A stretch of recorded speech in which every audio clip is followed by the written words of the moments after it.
on our blog or website, if you will. And it's really all over the map because I want it to be a representation of our community. And so I don't want to, a lot of what I do is not a sign. I want you to talk about this, and I want you and you to talk about this. I want you to talk about what's happening in your life, what's happening in your world, what's happening in this stage of your life as a father, what's happening in this stage of your child's life, what's happening in this stage of your marriage, of your relationship with your friends. What is your life like? That's what I like the most, is just to have it be a representative voice of dads in our community. And so the requests, we do also get requests from dads that are in a new stage. Let's say they've just gone through a divorce. Let's say that they are remarrying and trying to join families together. I mean, I think it's dads that are entering these unfamiliar phases, and really a lot of them are unfamiliar, but maybe it's a dad that's now has a teenage daughter and doesn't know how to process that or relate with her anymore. And so I don't know if it's requests per se, but we have dads reach out to us through social media and through the site and through email and just say, this is what I'm thinking about. Do you have dads that are doing the same thing? Do you have other dads like me? So it's almost like they're inviting us to host a forum, maybe, or what are the buzzwords these days? Summit? Town hall. A retreat? Yeah. No, they are. And I think what's interesting is in the growth of Reno Dads, we're just not equipped to handle it yet. We're not. Yeah. We're growing. There's this clear jobs too, yes, right? yes. Yeah. None of these are paid positions. Yeah. This is all volunteer work. But there are dads wanting to connect and dads wanting information in this community, and we just weren't ever set up to go that route. So even though it's been 3 years, which feels like a long time to me, but in that time, that arc of change has just been so quick. The fact that we even are communicating with anybody. Yeah, I get that, and I guess I'm where I'm trying to figure out what where to go next, or stay the course. It's curious to me that people seem to need a permission to reach out. I don't know what that's indicative of, and we don't need to spend time exploring it now. It's like we are the de facto authority. Yeah, it's like, well, and I'm not crowning us in any manner. I just it's been interesting that nothing else is out there. So sure, where else are they going to turn? And somebody says, "Hey, Reno Dads, oh, I'm a dad. Oh, I'll check out Reno Dads." And you've done a really good job with the website. It's very professional, and thank you. And it looks like we know what we're doing. We do have a double-edged sword there. We do have a podcast also, and I want to give a plug to that. Because you've been on that podcast, a couple of times. Cross-casting, is that a term? Cross-casting? Yeah, right, sure. Sweet. I guess. Why not? I'd just call it reciprocity, but sure. I think that's been really good, and we also have social media. Plug the Instagram and the Facebook, if you would. Reno Dads, you can find it at Reno Dads. Twitter is Reno Dads. Instagram is Reno Dads. Facebook is Reno Dads. No underscores, no dashes. All one word. Okay, yeah. They just pop up in my feed. I don't look at them. But, sure. Anyway, back to the I guess the permission granting or seeking. If you're listening, I would invite you as a member of the group and as a therapist and a clinician, a dad myself. It's not necessarily just for Reno. This podcast happens to be international in the truest sense, because I've had the privilege of interviewing people from all over the world in different countries and different time zones. So if you're going, oh, I don't live in Reno, or I'm not in the northern Nevada area, that's fine. You can still go to check out what we're producing, and we believe that a lot of the content is quite universal. Yeah. The fatherhood experience seems to be common regardless of geography. Yeah, it's cross-culture. Or maybe not, entirely regardless, but yeah, irrespective of location or time zone, I guess. But I guess the other half of that is that I would invite people, if they are so inclined, to just start it the way that you guys did. Exactly, yeah. You want a Reno Dads, Phnom Penh in Cambodia, go for it. Yeah. You want a Reno Dads Gloucestershire, go for it. The whole be the difference you want to see in the world. It's one of it's really the way that Dave and I started. We just saw what we thought was a need, even just for us personally. Well, and bring it to first step first. out of the kitchen, right? So, and what a great benefit we have of technology these days, where a lot of people curse it and want it gone away because there's some ills.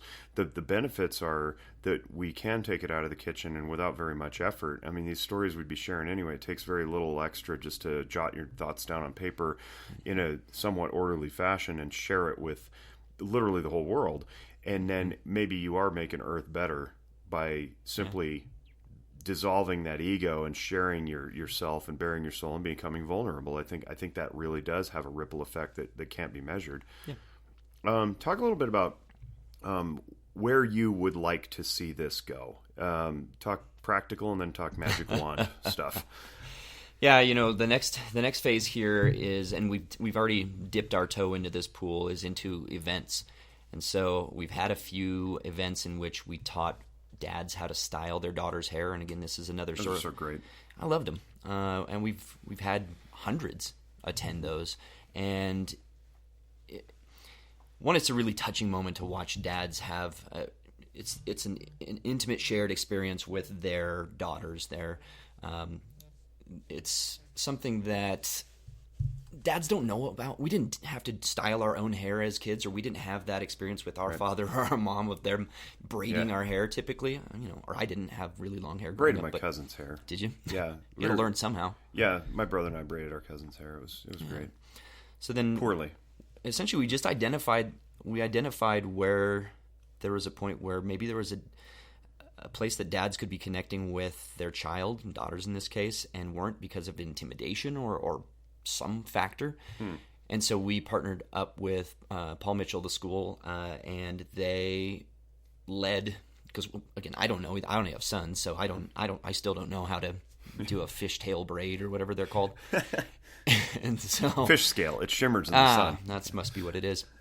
And so they were the experts in the room, and they taught us how to do that. Taught many dads how to do that. And then what was great is we had so many dads reach out to us. I mean, honestly, dozens reach out afterward to follow up and say, like, the moments that I'm gonna get choked up here, man. It's good. The moments that you guys gave me with my daughter, like, would have never had them. That's awesome. I'm getting misty-eyed myself. That's something you can't see through audio, but it really is touching. It touches me, man. Yep. And again, I don't have a daughter, but this humble beginning of like, well, let's create a blog, buddy, because we're kind of getting 3 sheets to the wind on this bourbon. And for dads to say, like, I have a relationship with my kid now. Wow. And jeez. So now I feel this responsibility. In some ways, I feel this responsibility to keep moving forward. Yeah, man. Yeah. So how do we advance it? So events are one way I think we can reach dads directly in this community. We did on a more fun note, and really the hairstyling one is a lot of fun. But we did a dad joke battle as well on Father's Day last year. And we essentially pitted dads face to face. They had to tell each other dad jokes, and I'm sure, if your listeners aren't familiar with dad jokes, they're just basically the type I've been delivering this. They're dad to me. You moan and like, oh, that's so terrible, and that's how you know it's great. But we pitted dads head to head, and if one dad laughed at the other dad joke, then he was out. Scored that dad the other one a point. And so we whittled it down to the dad joke king of our community. So that was fun, and we just really, it's come down to resources. Like who do we connect with in this community, to partner with in this community, to create events with. We've been at a handful of events with you, just tabling a little bit and trying to reach out to the community. You've been at events in which you've reached out to parents and and we've had some wonderful partners too, like the Row downtown has been a wonderful partner where we get to observe some new acts or facilities that they construct, and then go and cover them. Really, like reporters. And even when Circus did their sort of rebuild and revamp, and they've put a lot of money into making really that whole community kind of more friendly to families and bringing families back downtown. And they've been great about that's the other sort of piece of the puzzle here, that hyper localized is what's going on in our community. Yep. If I'm a dad or a parent, we have a lot of mom followers and listeners and readers for that matter. Do we really? Yeah. Oh yeah. Oh, that's cool. Is like they just want to get insight into the mind of a husband and a father? I don't know if it's I don't know if it's a voyeuristic thing or not. Or I think it's interesting to them to have a different angle. Some of this is just I'm just speculating. Totally. That it's interesting to have a different angle on parenting. Mm-hmm. How is what is my significant other thinking about? What is what is the approach to fatherhood? Do they think about the same things I think about? Are they worried about the same things I think about? And, God forbid we ask each other that. But, yeah, hopefully it's building intimacy in the parent relationship, and that executive dyad, as we call it. Yeah, we find on social, we've got a lot of moms tag dads in the comments to read stuff that we've put up. Yeah, and they are spying. Yeah, it gives a little bit of it gives a little common dialogue too. Hey, did you read that? What do you think about that? Is that, I think sometimes we don't articulate our approach to parenting, even though in many cases it's a co-parenting situation, and things can be pretty disruptive if you're not on the same page. Absolutely. We see that all the time in my work. I mean, we talk about, what's your parenting philosophy? And then we end up getting this trout-faced, glazed-eyed look from both parents, and they just kind of stare at each other. And I think if you asked my wife and I that, I would give you the trout face too, because I go, boy, I just... Philosophy? What do you...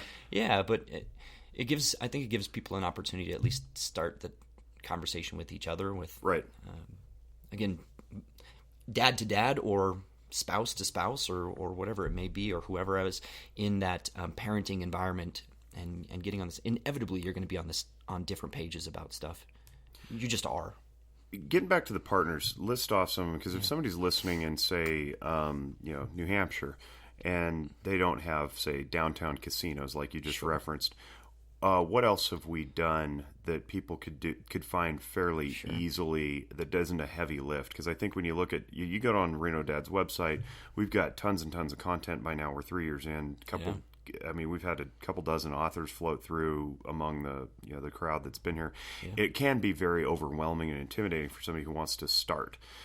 And it does. You don't start there. You start with one article, right? And then your buddy writes one step at a time, right? And then maybe you ask a buddy who isn't interested in writing because he doesn't like writing, but maybe he owns a company that rents out bounce houses or something like that. Exactly. So what are these people we work with regularly? Yeah, and in some way, and it's varied, but in some ways, what the steps you mentioned, which were simply to start to put out some content or just to start the dialogue in some way. You don't need a website. You can have a presence on social media and have a dialogue there as well, but something that amplifies your voice a little bit, right? So social or a web. And once we got a handful of articles out and they got shared a little bit, we had people from the community reach out to us and go, family is really important to me too, and maybe there's a way we can partner on this. And it could be anything from, heck, we had ice cream shops, we had really anything that's connected to entertainment or to let's say the museum, the Wilbur May Museum locally. They've got family-friendly exhibits all the time, and so we've connected with them as well. We've connected with REMSA, which is our local emergency medical service provider, and they go, family safety is very important to us, so that's right along the line of what we are concerned about in this community. And so I'd say if you're looking to proactively go gather partners, look at the businesses and people in the community, both, again, people and community. They don't have to own a business at all, per se, and be interested in changing the community for the better for families. We've talked with our mayor. We've talked with the governor. Yep, we had a governor on a podcast. We've had just a lot of people that have said, I care about family. I care about fatherhood. I care about children in this community. Some are, like I've said, another thing we touch on from time to time is just being a man. Mm-hmm.